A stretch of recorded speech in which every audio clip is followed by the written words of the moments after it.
오늘 면접 보러 왔습니다.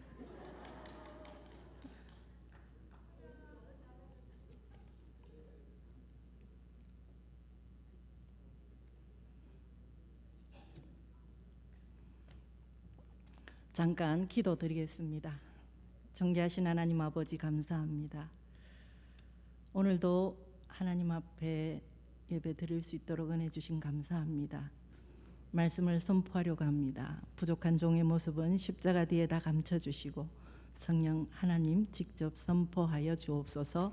예수님 이름으로 간절히 기도드리옵나이다. 아멘. 제가 들어오니까 전부 다 너무 많이 변해서 면접 보러 온 줄 알았다 그러더라고요. 저도 어젯밤에 여기 와서 그리운 얼굴들을 뵌다고 생각하니까 잠이 잘 안 오더라고요. 그래서 정말 기쁜 마음으로 왔습니다. 너무너무 반갑고 감사합니다. 여러분 가운데 하나님의 은혜와 평강이 가득하시기를 축복합니다. 우리 인간은 누구나 친밀한 관계를 좋아합니다. 또 친밀한 관계를 원하면서 살아갑니다. 때로는 그 친밀함이 우리 인생을 살아가는데 큰 도움이 되기도 하지만 해가 되기도 합니다.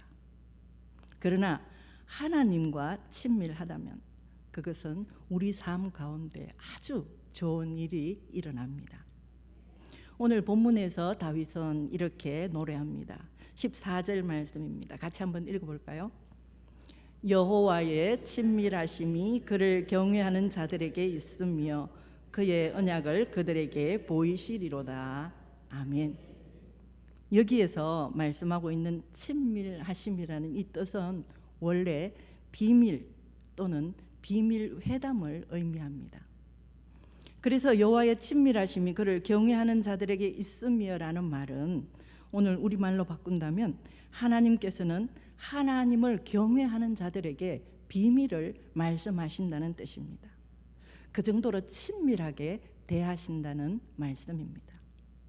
다윗은 죽을 것 같은 어려움에서 하나님을 신뢰하며 하나님밖에 없음을 고백하며 어려움을 이겨냈습니다.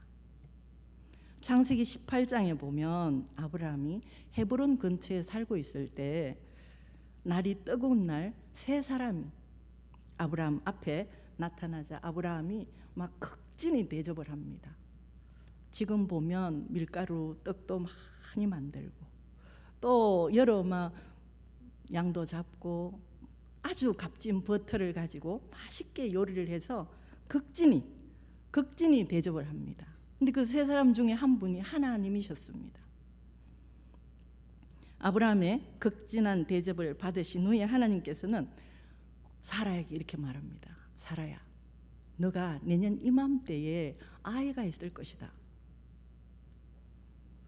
그렇게 말씀을 하시고는 세 사람은 소돔을 향해 갔고 아브라함은 그 전성하러 길을 떠났습니다. 유대 전성에 의하면 아주 높은 언덕에 올라가서 소돔을 비롯한 사해 그 지역 주변을 다 잘 바라볼 수 있는 곳에 가서 이제 배웅을 하러 나갔다는 그런 얘기입니다. 이때 하나님께서 아브라함에게 소돔과 고모라에 대한 멸망에 대한 그 비밀스러운 말씀을 하십니다. 그 후에 두 천사를 소돔과 고모라 지역에 보내시면서 소돔과 고모라가 곧 멸망당한다는 사실을 아브라함에게 알려주셨습니다. 하나님은 아브라함과 친밀하셨기 때문에 그 비밀스러운 것까지 다 말씀하셨습니다. 근데 그 이유는 야고보서에 보면 그렇게 말씀합니다. 그는 하나님의 벗이라 칭함을 받았나니. 하나님께서 아브라함을 벗이라고 친구라고 생각하셨습니다. 그래서 아브라함은 자기의 마음속에 있는 비밀을 아브라함도 하나님께 하나 말씀을 드립니다. 그것은 하나님 그 소돔성을 정말 멸하셔야 되겠어요?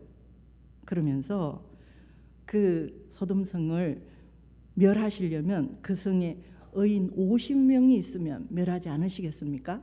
그렇게 비밀을 얘기합니다. 그랬더니 하나님께서 그래 의인 50만 있어도 내가 멸하지 않으마. 그리고 계속 하나님과 비밀스러운 이야기를 이차저차 여차저차 이제 계속 나눴죠. 마지막에는 의인 10명만 있어도 멸하지 않겠다는 그런 대답을 받습니다. 이런 대화는 친구 관계처럼 친밀하지 않으면 절대 할 수가 없는 일입니다. 하나님께서는 아브라함을 친구처럼 대하셔서 심판에 대한 이야기를 다 털어놓으셨고, 아브라함 역시 자신을 친구처럼 대하시는 하나님께 자기 마음속에 비밀까지 다 얘기를 하셨습니다. 성경이 우리에게 이것을 말씀해 주기까지 아브라함과 하나님 사이에 있었던 비밀 이야기입니다. 오늘 본문에서 다윗은 여호와의 친밀하심이 하나님을 경외하는 자들에게 있다고 말씀합니다. 하나님께서는 하나님을 경외하는 자들에게 친밀하게 대해 주십니다.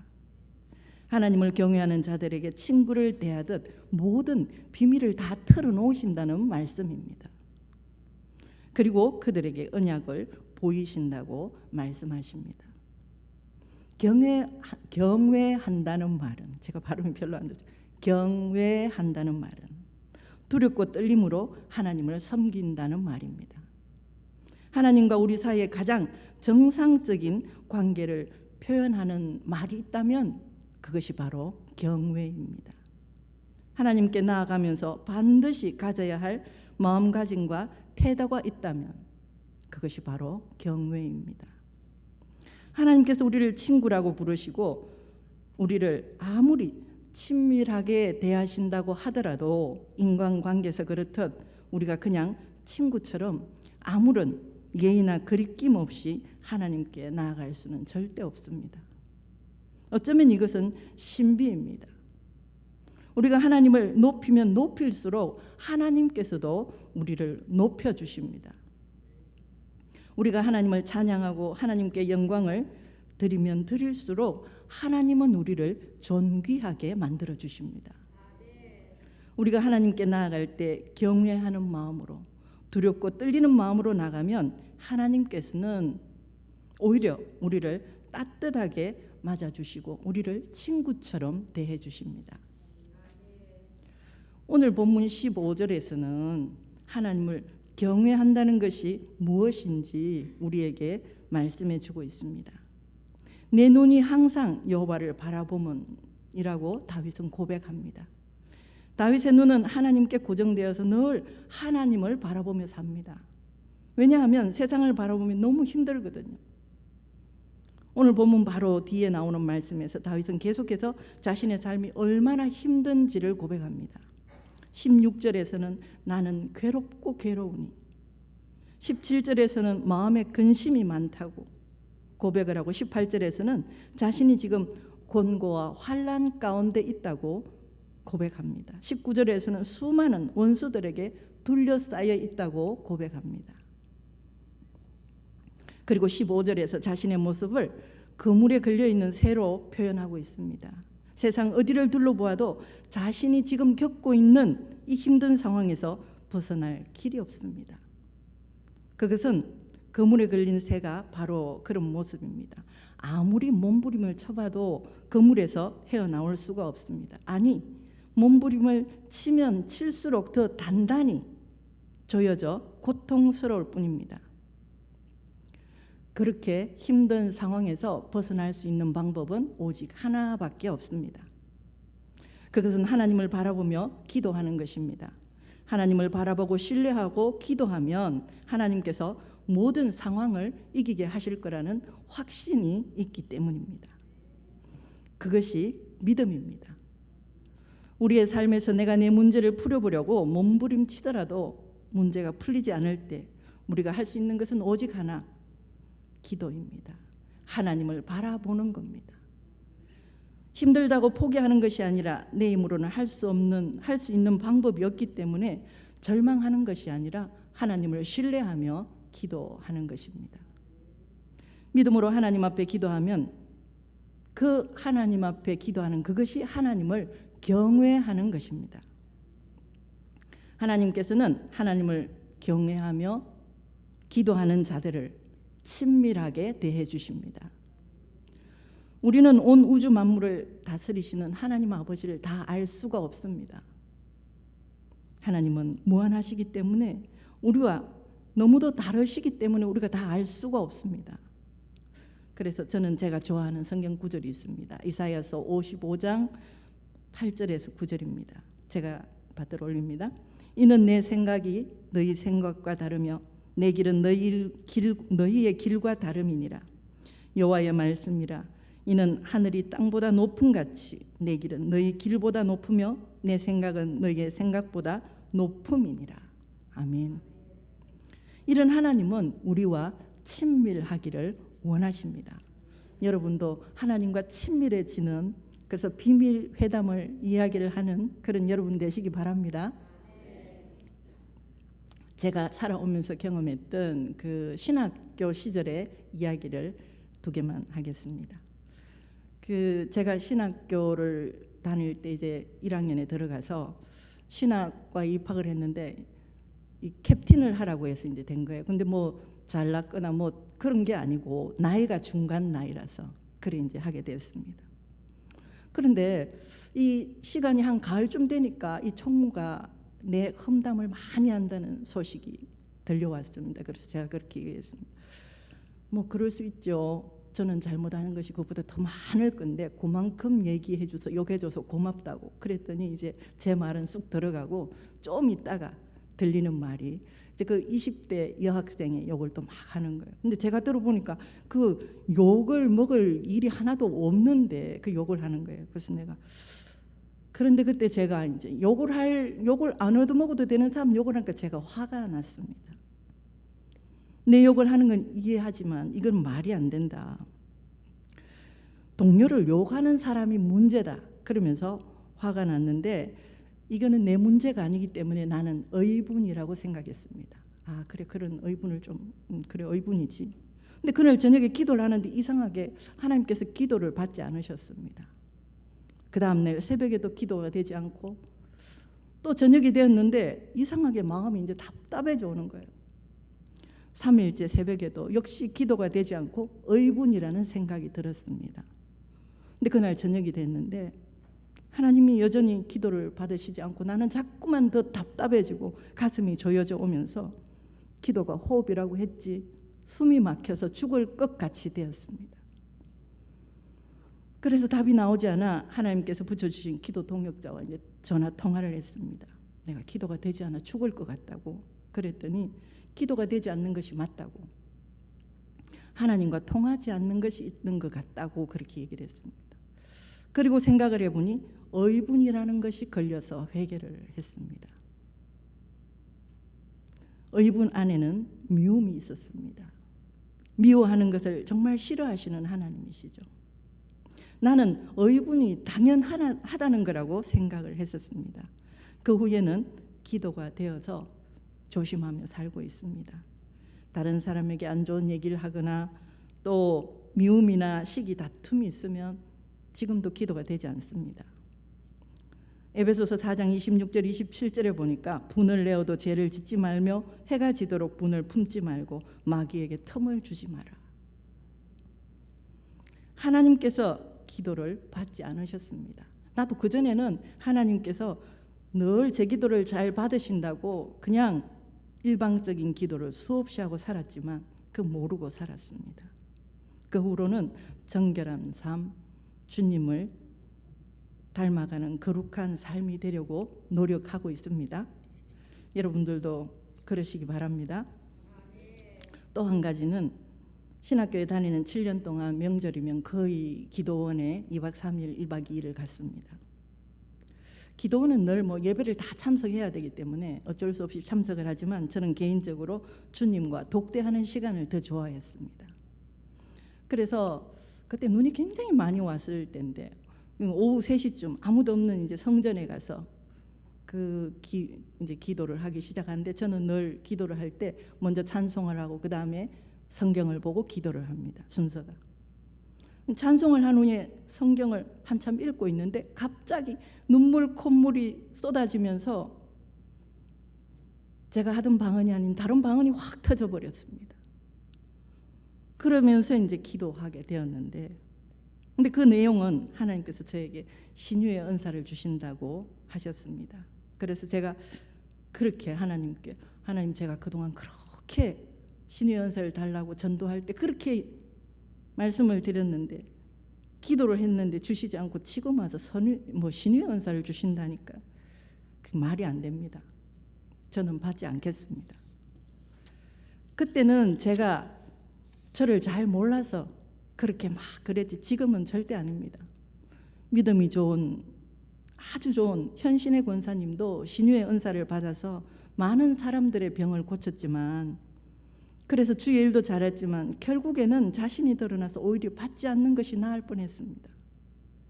근데 저는 믿음도 변변하지 못하고 인격도 별로라서 은사 받으면 저는 더 빨리 넘어질 것 같습니다. 그래서 받지 않겠습니다. 그러면서 마무리 기도를 하고 내려왔습니다. 기도원에 내려와서 또 이제 동역자와 통화를 했습니다. 하나님께서 신유의 은사를 주신다고 해서 내가 받지 않는다고 했는데 신유의 은사가 맞느냐고 물어보니까 맞다고 했습니다. 그 하나님께서는 긍휼의 마음을 주시면 병이 낫는데, 저는 믿음이 없어서 며칠 뒤에도 안 아프면 하나님께서 고쳐주신 겁니다. 그렇게 하면서 여전히 믿음이 없었습니다. 그러나 하나님께서는 필요하시면 가끔 사용을 하십니다. 제가 전주에 있을 때 이제 어느 집사님이 교회 앞에 살고 있었는데, 이 집사님은 45이었어요. 여자 집사님이셨는데 남편이 굉장히 이렇게 예수는 잘 안 믿고, 이분은 교회 앞에서 그 주공 아파트가 굉장히 많은 넓은 단지 앞에서 식육점을 했어요. 근데 돈을 정말 많이 벌어서 하여튼 시댁도 다 집을 사드리고 여기도 많이 하고, 이 남편은 만날 반대만 한 남편이었어요. 근데 이 집사님이 믿음이 너무 좋아가지고 가끔 교회 오면 새벽 기도를 오거나 그 새벽 무렵에 이제 낮에 구역 예배 드리고 기도회 할 때가 있으면 와가지고 방언으로 크게 기도를 하는 거예요. 그 믿음이 참 좋았는데 받쳐주질 않았어요. 그래서 이제 지냈는데 소화가 자꾸 안 돼서 병원을 갔더니, 그 바로 옆에 병원에 갔더니 위염이라고 이제 석 달을 껐는데, 석 달을 끊고 나서 그래도 낫지 않아서 이제 큰 병원에 갔더니 위암 말기인데 어떻게 할 수가 없는 거예요. 그래서 자연 치유를 하기로 해서 이제 황토 그런 데도 가고 이제 했습니다. 하다가 이제 마지막이 거의 되어서 예수병원에 입원을 했는데, 우리 권사님들이 그 전도대 마치고 한번 가보자고 해서 갔습니다. 오후 2시에 전도대를 해서 한 3시쯤 도착을 했는데, 권사님 2분하고 갔더니 그 예수병원 안에 제일 구석에 있는 그 이제 하여튼 계속 병원을 많이 늘렸으니까 그 작은 구석에 있는 방에 7인실이었습니다. 3시쯤 되니까 병원에 온 사람들은 전부 다 환자들은 점심을 먹고 나면 막 잠이 쏟아지니까 다 자는 시간이었어요. 7인실에 이 집사님 병상에만 불이 켜져 있고 다 불을 끄고 잠이 들어 있었습니다. 그래서 이제 제가 갔더니 너무 괴로워서 어떻게 할 수가 없는, 이제 우리는 그 병상에 신방을 많이 가고 임종 예배도 많이 드리고 이제 그런 상황이라서 이렇게 침대 밑에 손을 넣어봤더니 다 이제 몸을 부린 상태였어요. 그런데 고통이 너무 심해서 어떻게 할 수가 없는 거예요. 그래서 집사님 예배를 드릴까요 하니까 드리지 마라 그러더라고요. 그렇게 예배를 좋아하는 사람. 그 다음에 집사님 그러면 우리가 너무 안타까워서 기도를 해드릴게요. 그러면서 이제 기도를 했어요. 찬송도 부르지 못하고 그래서 기도를 했는데, 기도를 하고 났더니 그대로 여전히 아파서 감당을 못하는 거예요. 기도도 자그마한 소리로 해서 다 주무시는 7인실 전부 다 좁은 곳이니까 여전히 아파서 감당을 못하는 거예요. 그래서 다시 그러면 집사님 다시 기도를 하겠습니다. 다시 이제 기도를 했는데 저도 모르게 방언 기도를 하게 됐어요. 그냥 저는 조용히 기도를 했어요. 근데 이 집사님이 갑자기 어디서 힘이 났는지 그 우리 새벽 무릎에서 막 그 방언으로 기도하던 그 방언이 확 튀어나와가지고 막 크게 대답을 하는 거예요. 내가 또 이 자그마하게 또 하면 또 이 집사님이 갑자기 또 크게 막 하는 그 누워 있는 그 집사님 몇 번을 주고받고 하다가 그래 이제 예수님 이름으로 기도합니다 아멘 하고 이제 마쳤어요. 근데 이 사람이 얼굴이 환하게 펴가지고 하나도 안 아프다는 거예요. 근데 그러고 보니까 자기 남편이 믿음이 없다 그랬잖아요.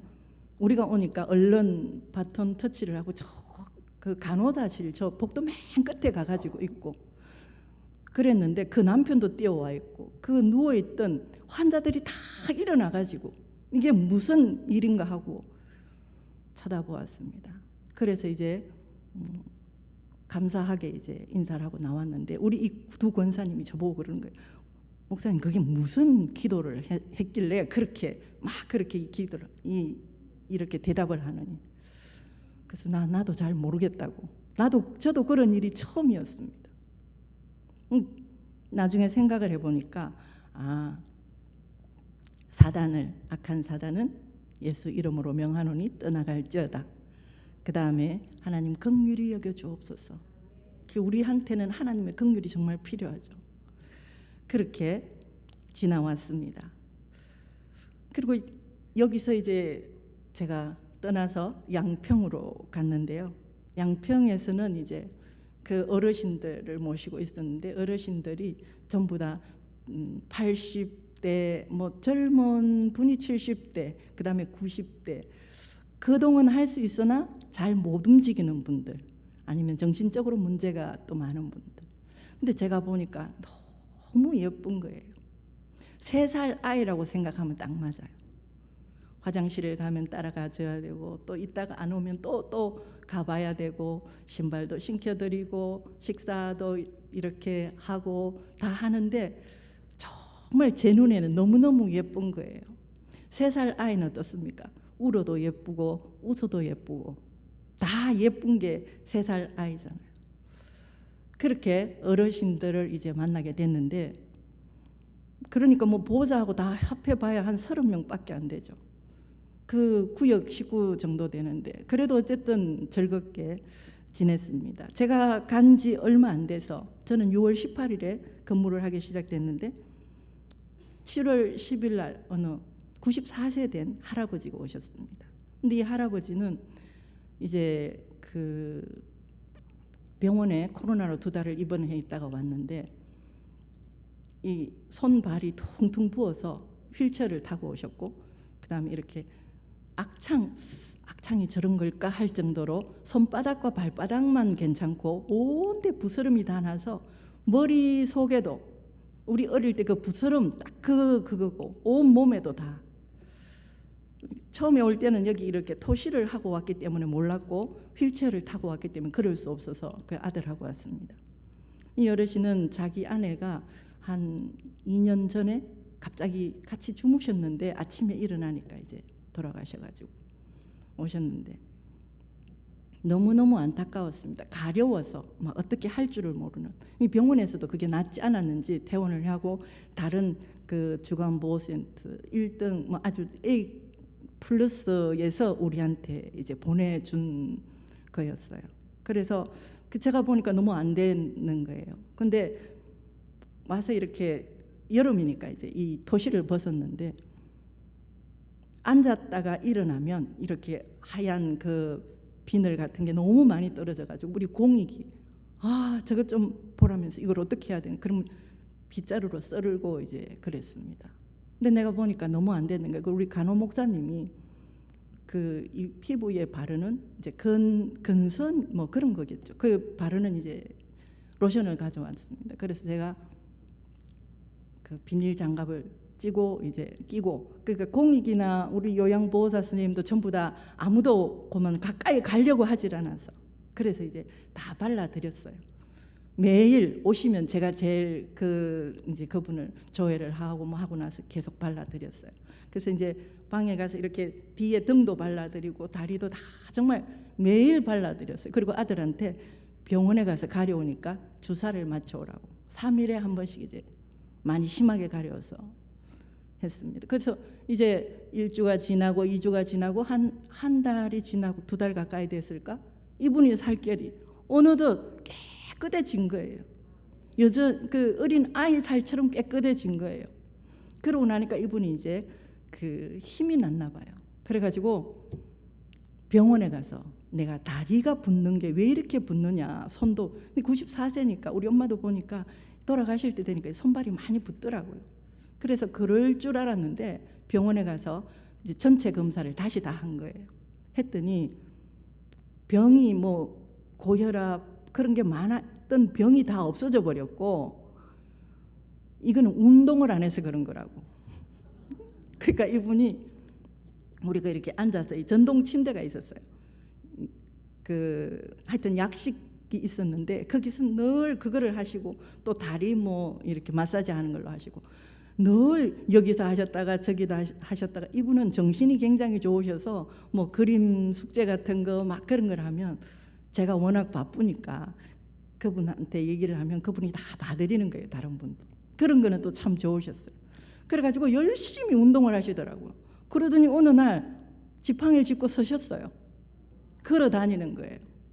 그러니까 이분이 이제 그 친구분들이 전화가 오더라고. 아, 우리 좀 만나자 어쩌자 하니까 나는 바빠 어쩌자 하더니 그쪽은 토요일이 쉬는 날이었던가 봐요. 그래서 이분이 이제 자기 그쪽에 있는 친구들을 만나고 거기에 이제 갔는가 봐요. 자기를 두 달이나 병원에 있다가 오니까 이 도서 안 될 것 같으니까 우리한테로 이제 보낸 거잖아요. 그러니까 이분이 가셔서, 아니 내가 지금 걸어가니까 얼마나 놀랬겠어요. 전부 다 피부도 깨끗하고 하니까. 내가 지금 이렇게 이런 상태가 돼서 왔다고. 그러니까 우리한테로 다시 오라고. 내가 절대 안 가지. 거기가 얼마나 좋은 줄 아느냐고. 그러니까 그 원장이 저한테 전화가 왔었어요. 저는 가가지고 뭐 계산을 할 줄 몰라서, 그쪽은 목욕봉사 하루 빠졌는데 우리 거는 한 달이 한 개도 안 나온 거예요. 그것도 모르고 그런 이 어이가 없는 한 달쯤에 그런 일이 벌어진 그 원장님이셨어요. 도대체 비결이 뭐냐고. 비결을 알아야지. 그래서 제가, 나는 사실 온 지도 얼마 안 됐고 내가 그 계산도 할 줄 몰라서 그렇게 한 달이 안 들어온지도 모르는 그런 사람인데 내가 무슨 비결을 알겠느냐. 그러면서 이제 좋은 소문이 나고 또 하나님이 많이 보내주셔서 은혜로 잘 있다가 왔습니다. 근데 남해 우리 교회로 이제 부임을 해서 보니까, 그러면서 하나님과 친밀함이 그리워졌습니다. 아, 내가 다시 좀 말씀을 보고 말씀 가까이서 살고 싶다. 좀 더 다시 그 친밀함이 그리워져서 이제 기도를 하는 중에 이 미자립교회를 선택해서 오게 되었습니다. 그런데 미자립교회를 하니까 전부 다 염려와 걱정이 가득합니다. 저도 염려와 걱정이 가득했습니다. 한동안 정말 이거를 잘 할 수 있을까 하는 생각이 들었습니다. 근데 제가 부임을 하고 보니까 제가 생각했던 것보다 훨씬 더 심각했습니다. 문제들이 너무 많아서 재정적인 문제가 다 막혀버렸습니다. 제가 생각했던 것과는 전혀. 그래서 할 말을 잃어버리고 그냥 막막해서 너무 어이가 없으니까 말이 안 나오더라고. 그래서 막 이제 울다가, 하나님이 없다고 울어야지 돈이 없다고 울면 되겠어? 그러면서 이제 울음을 그치긴 했는데, 돈이 다 막혔다고 이제 생각을 하니까 며칠 사이에 누가 알바라도 해야 되지 않을까 하는 그 생각이 나서 계단을 한 계단 오르다가 뒤로 돌아서는데 넘어져서 골절이 왔습니다. 그래서 꼼짝없이 이제 남해병원에 입원을 해서 11일간 이제 뭐 다리 붓기를 빼고 나서 이제 통기부스를 하고, 이제 기부스는 풀고 재활을 하는 중인데 잘 회복되고 있습니다. 제가 간 시골 마을은 이제 작은 마을인데요. 내 앞에 목사님이 정말 고생을 많이 하신 곳이에요. 그곳에 교회를 세우고 그거를 지켜내기까지 정말 고생을 많이 하셨더라고요. 근데 시골 작은 마을에 우리 교회는 저기 들판에 있는데 교회 불이 켜지니까 동네 어르신들이 그게 참 좋았던가 봐요. 왜 불은 켜졌는데 인사하러 오지 않느냐고. 그래서 제가 어디에 인사하러 갈지를 몰라서 제가 못 갔다가, 조금만 기다려 주시면 달이 나오면 제가 가겠습니다. 그렇게 이제 인사를 드렸는데, 이 기부스를 풀고 나니까 양평에서, 저는 생각지도 않은 양평에서 막 기도하고 하더니 이 병문안 왔다고 이제 차를 한 차 타고 목사님들이 오신 거예요. 왔는데 이제 그 선물을 사가지고 왔는데 오다가 그 우리 앞에 마늘 농사 짓는 분하고 뭐 이렇게 옥신각신 했나 봐요. 그래서 제가 얼른 이제 가서 아이고 죄송하다면서 말씀을 드리고 그분한테도 선물을 갖다 드리고 그 마을 회관에도 이제 선물을 갖다 드렸어요. 그랬더니 마을 회관의 분들이 하는 말씀이 자기들은 다 예수를 안 믿는데 그런데도 거기 불이 켜지니까 참 좋았다면서. 그래서 내가 아유 인사를 드리러 늦게 와서 죄송하다고, 제가 상놈인가 보다고, 양반이면 얼른 와서 인사를 빨리 드렸을 건데 죄송하다고 그랬더니 엄청 좋아하시면서 그래 다음에 이제 날이 좋으면 다음에 이제 우리 교회에 평일날 놀러 한번 오신다고 그렇게 얘기를 했습니다. 우리 교회는 그 어른 4명, 아기 2명 그렇게 아주 미자립 교회에 또 뭐 이자도 나가는 그런 교회입니다. 서로 그 있는 교인들과도 지금 이제 적응 중에 있습니다. 그리고 마을 어르신들과도 거기는 전도하는 사람이 1년에 10번을 온다 하더라고요. 뭐 여러 몰몬교에서까지 와가지고 이 사람들이 아주 예민해 있더라고요.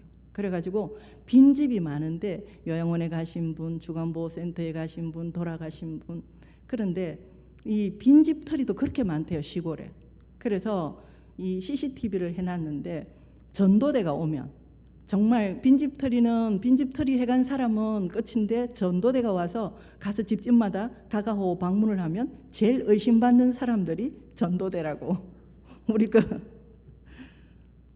집 앞에 그 시금치 농사, 나는 시금치 농사 하는 분하고 그 마늘밭 하는 사람하고 다른 분인 줄 알았어요.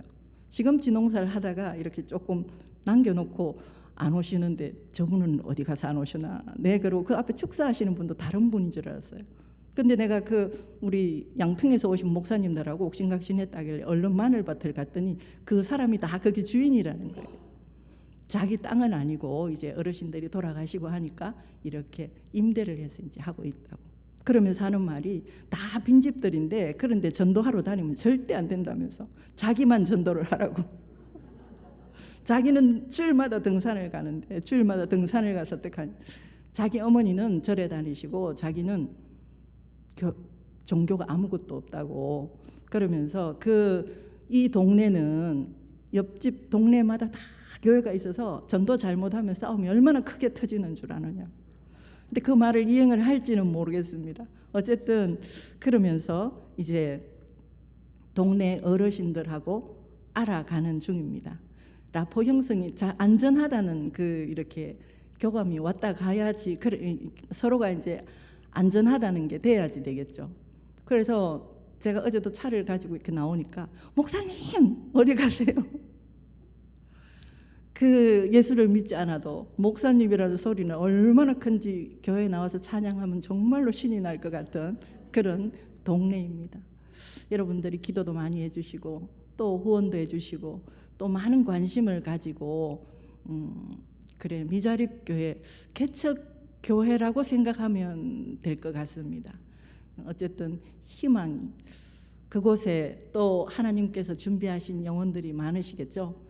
어르신들은 믿지 않지만 그래도 한번 와보겠다 하는 어르신들, 그분들은 또 천국에 가야 될 분들이고 또 다른 동네에서도 좋은 소문이 나면 또 누가 하나님께서 또 보내주시면 오셔서 함께 예배드리고 은혜를 나눌 줄 믿습니다. 그래도 사천읍교회가 제게는 있어서 너무너무 큰 힘이 됩니다. 우리 미자립 교회를 위해서 잠깐 통성으로 좀 기도해 주시면 좋겠습니다. 사천읍교회도 주 안에서 평강을 누리고 행복한 교회, 또 든든히 서가는 교회로 성장하시길 저는 기도하고 있습니다.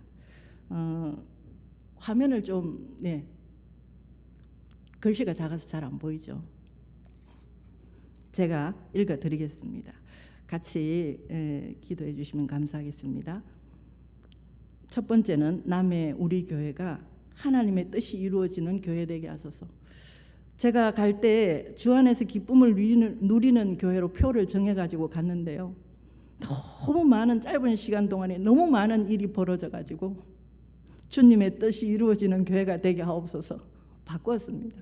제 뜻이 아니라 주님의 뜻이 이루어지는 교회가 되도록 그렇게 기도해 주시기 바랍니다. 두 번째는 귀한 영혼들을 보내주셔서 잘 양육하고 건강한 교회로 성장하게 하소서. 세 번째는 지금은 미자립 교회지만 자립 교회가 되게 하소서. 네 번째는 어려운 재정에 돕는 손길을 통하여 필요를 채워주시고 돕는 자들에게 복을 주소서. 우리 동네 그 동네가 남해 우리 교회로 통하여 복받는 마을이 되게 하소서. 주변의 교회들도 협력해서 함께 전도하며 하나님 나라가 확장되게 하소서. 마지막에는 사천읍 교회와 성도님들이 건강하고 행복하여 축복의 통로, 기적의 주인공이 되게 하소서. 이 기도 제목을 놓고 잠깐 통성으로 좀 기도해 주셨으면 좋겠습니다. 주님 크게 한번 부르고 함께 통성으로 기도해 주시기 바랍니다. 주여!